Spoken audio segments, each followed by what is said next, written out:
Hey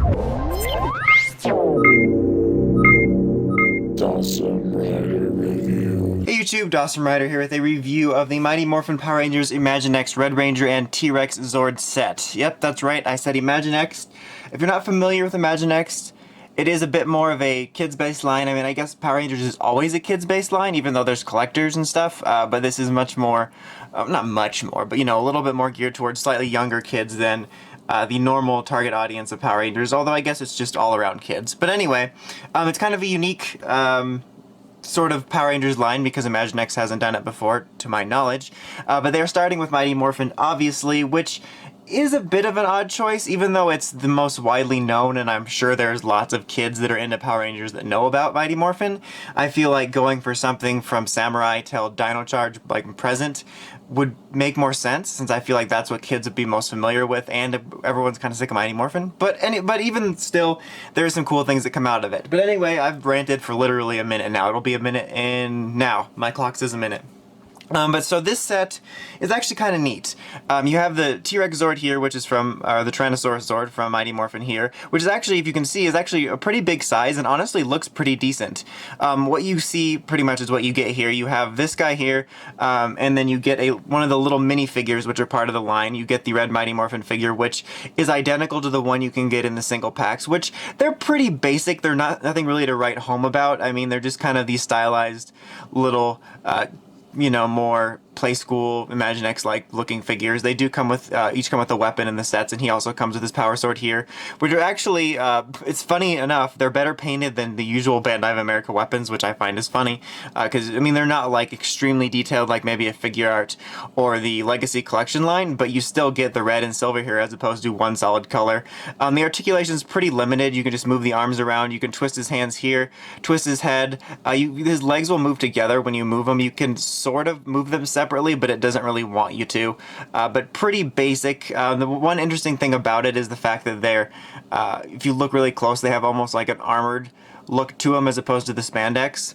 And their arms can also move out here. So pretty basic, nothing too much that's very special about it. As for the Zord itself, honestly, for what this line is, it actually looks pretty cool, I have to say. The details aren't the most amazing I've ever seen, but they get the job done fairly well, especially since these Zords are fairly basic to start with. These cannons here are removable, so, you know, if you want this for display, the cannons obviously weren't on there. So you don't have to put them on there, but, you know, that's more of a, you know, kid fun feature, but if you're looking for just a display piece, you by no means have to use that. But look-wise, honestly, like I said, it's not that bad. If you want kind of a neat little display piece, if you love the T-Rex Zord, or the Tyrannosaurus Zord, I'm not sure what it's called. I think it's Tyrannosaurus.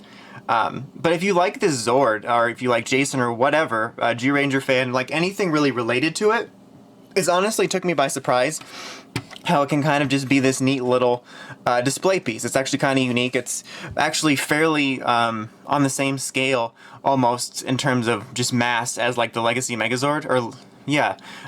So, you know, obviously it's not in scale with that line in terms of Zord proportion, but I mean, in terms of size, it's pretty impressive, and I think can make a really neat little display piece for Mighty Morphin collection. Articulation-wise, you can just really move its arms a little bit. Its legs move very little, so there's very little you can do in the way of articulation. His main gimmicks come from these two cannons here.